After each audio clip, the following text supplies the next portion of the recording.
যদি কেউ চান শীতের সময় পাও ধোবেন না, বিশেষ করে অনেকে আছেন এজমার রোগী, তাদের পাও ভিজাইলে অসুবিধা হয়, পায়ে পানি লাগালে তাদের সমস্যা দেখা দেয়।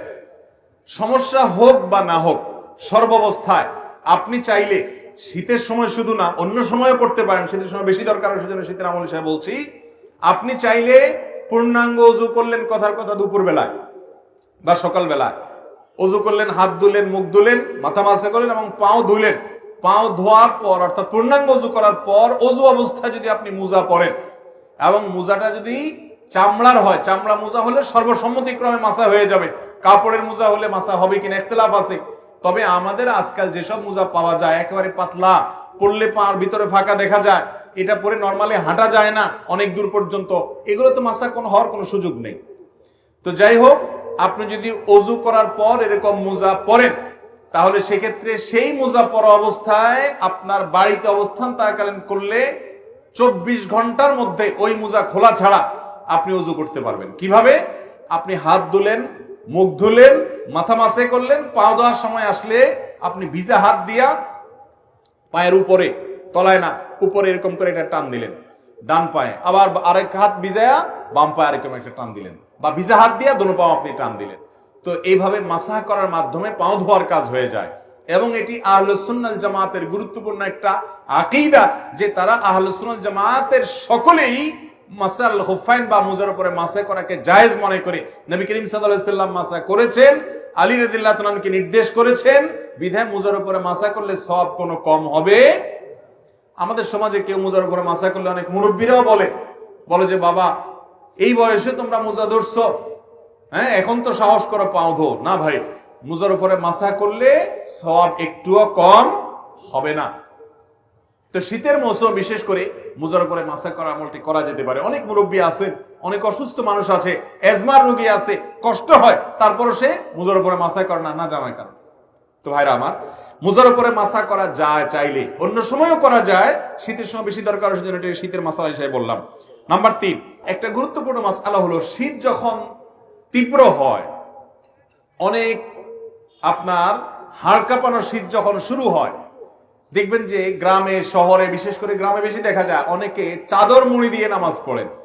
অর্থাৎ এমন ভাবে চাদর পরেন যে নাকটা সহকারে ঢাকেন, যাতে করে নাক দিয়া ওই যে আপনার কুয়াশা টুয়াশা না ঢুকতে পারে, যাতে করে শীতে চেহারাটা কষ্ট না হয়, না পায়। সেজন্য পুরো চেহারা ঢেকে শুধু চোখ দুটো খোলা রেখে অনেকে চাদর পরেন, আছে না এরকম? মাথা আপনি চাদরে লাগান, কোনো অসুবিধা নেই, কিন্তু আপনি মুখ ঢাকেন তাহলে সেটা মাকরুহ হবে। নবী করিম সাল্লাল্লাহু আলাইহি সাল্লাম মুখ ঢেকে সালাত আদায় করতে, নামাজ পড়তে নিষেধ করেছেন।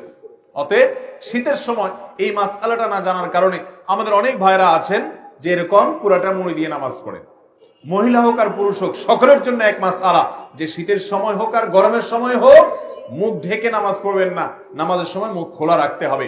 হ্যাঁ, কোন মহিলা এমন কোন জায়গায় যদি নামাজ পড়েন সেখানে গায়রে মাহরাম পুরুষ আসা যাওয়া করে, তাহলে পর্দার খাতিরে তিনি ঢাকতে পারেন, যদি তার অন্য কোনো জায়গায় নামাজ পড়ার সুযোগ ব্যবস্থা না থাকে। কিন্তু সাধারণ অবস্থাতে এটা করা যাবে না। এই জন্য ভাইরা আমার, শীতের সময় মাসআলাটাও মাথায় রাখতে হবে যেন মুখ ঢাকা না হয় আমাদের চাদর দিয়ে। অনেকে মাফলার দিয়েও করে, চাদর না, মাফলারে এমন ভাবে পেঁচায় শুধু চোখ দুটো বাইরে হয়ে থাকে এবং নাক মুখ সব মাফলারে পেঁচানো থাকে। এরকম করলে নামাজ হয়ে যাবে, কিন্তু ত্রুটিপূর্ণ হবে এবং মাকরুহ হবে। অনেকে শীতের সময় জ্বরের কারণে অথবা ঠান্ডা লাগছে, প্রচন্ড সর্দি হয়েছে, এই জন্য তিনি নামাজ পড়েন না। এখন কথা হলো যে আমার শীতের মৌসুমে জ্বর বা ঠান্ডা এমন ভাবে লাগছে যে আমি ওযু করতে গেলে অসুস্থ হয়ে যাব, তাহলে তার জন্য নামাজ মাফ কিনা? উত্তর হলো নামাজ মাফ না। তিনি প্রয়োজনে পানি গরম করে ওযু করবেন। পানি গরম করে ওযু করে যদি তিনি তার এই কষ্ট দূর করতে পারেন তাহলে ফাবিহা ওয়া নি'মা, ভালো। আর যদি না পারেন, গরম পানি করার মতো কোনো আয়োজন তার কাছে নাই, এবং এত ঠান্ডা পানি যেটা ব্যবহার করলে তার অঙ্গহানি হতে পারে, অঙ্গ অবশ হয়ে যেতে পারে, অসুস্থতা দীর্ঘস্থায়ী হয়ে যেতে পারে, কষ্ট অনেক বেশি হতে পারে, সীমাহীন হতে পারে, অসহনীয় পর্যায়ের কষ্ট হতে পারে, এরকম মনে হলে সেরকম গরম ঠান্ডা আমাদের দেশে খুব বেশি পড়ে না। যদি এরকম হয় তাহলে সে ব্যক্তি তায়াম্মুম করতে পারবে, তারপরেও নামাজ ত্যাগ করার সুযোগ। ইসলামের সবকিছুর বিকল্প আছে, নামাজের কোনো বিকল্প ইসলামে আপনি সফরে আছেন, রমজানের রোজা রাখতে পারছেন না, অসুস্থ হয়েছেন, রোজা রাখতে পারছেন না, অসুবিধা নেই, অন্য সময় রেখে দিলে চলবে। নামাজের মধ্যে এটা চলবে? অসুস্থ আছেন আপনি, নামাজ অন্য সময় পড়লে হবে না, ওই অবস্থাতেই পড়তে হবে। দাঁড়ায় না পারলে বসে পড়বেন, বসে না পারলে শুয়ে পড়বেন। আপনি নামাজ হাত নাড়াতে পারছেন না, ইশারা করে পড়বেন, কিন্তু আপনাকে পড়তে হবে। মোহতারাম হাজিরিন, সেই নামাজ আমরা অনেকে পড়ি না, অনেকে অবহেলা করি। ইসলামের নামাজের চাইতে গুরুত্বপূর্ণ কোনো আমল আর নাই। আপনি অন্য কোনো আমল করেন বা না করেন, নামাজ না পড়ার কোনো সুযোগ নাই। আল্লাহ তাআলা আমাদেরকে বোঝার তৌফিক দান করুন। তাহলে ভাইরা আমার, শীতের সময় জ্বর, ঠান্ডা, সর্দি যাই হোক না কেন, নামাজ ত্যাগ করা যাবে না, ওযু ত্যাগ করা যাবে না। প্রয়োজনে গরম পানি দিয়ে করবেন, প্রয়োজনে গরম পানির কোনো অ্যারেঞ্জমেন্ট না থাকলে আপনি তায়াম্মুম করবেন। গরম পানির কোনো ব্যবস্থা নাই, এটা জেলখানায় হতে পারে। বাসা বাড়িতে সবাই আশেপাশে চুলা আছে, চাইলেই গরম পানির ব্যবস্থা করা যায়। ফ্লাস্কে রেখে আপনি ওযু করতে পারেন আগের রাতে এশার সময়। 5 নম্বর মাসআলা হলো, অনেকে জানতে চান শীতের সময় যে এই যে শীত বস্ত্র দানের কথা একটু আগে আমরা বললাম, শীতের সময়ের একটা গুরুত্বপূর্ণ কাজ হলো শীতার্ত মানুষের শীত বস্ত্রের ব্যবস্থা করা। এখন প্রশ্ন হলো, যাকাতের টাকা দিয়ে শীত বস্ত্র দেওয়া যাবে কিনা?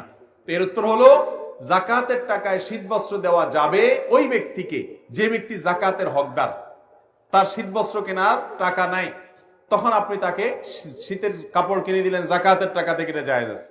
কিন্তু আমরা সুন্নাহ ফাউন্ডেশন থেকে বা আরো বিভিন্ন সামাজিক সংগঠনগুলো যে শীতবস্ত্র বিতরণের উদ্যোগ নিয়ে থাকে, সেখানে যাকাতের টাকা আপনারা দিবেন না। আমরাও বলি যে আমাদের এখানে কেউ যাকাতের টাকা দিবেন না, কারণ আমরা যখন বিভিন্ন এলাকাতে গরিব দুঃখীদের মধ্যে শীতের কাপড় দেই, তখন কে যাকাতের হকদার আর কে যাকাতের হকদার না, এটা এতটা বেছে বেছে দেওয়া সম্ভব হয় না। যার কারণে যাকাতের টাকা দিয়ে শীতের কাপড় দিলে আপনার জানাশোনা কোনো গরিব যিনি অবশ্যই যাকাতের হকদার, তাকে আপনি দিতে পারবেন, কোনো অসুবিধা নেই। নাম্বার 6, একটা গুরুত্বপূর্ণ মাসআলা হলো, শীতের সময় অনেকে দেখা গেল ধরুন শুধু চাদর গায়ে দিয়ে নামাজ পড়ছেন, তো চাদরের ভিতরেই হাতটা থাকে, হাত উঠানো, হাত বাঁধা, এই মুভমেন্ট করা, এই সবগুলো চাদরের ভিতরে করা, কারণ বাইরে করলে শীত লাগে। এই রোগটা আছে না নাই?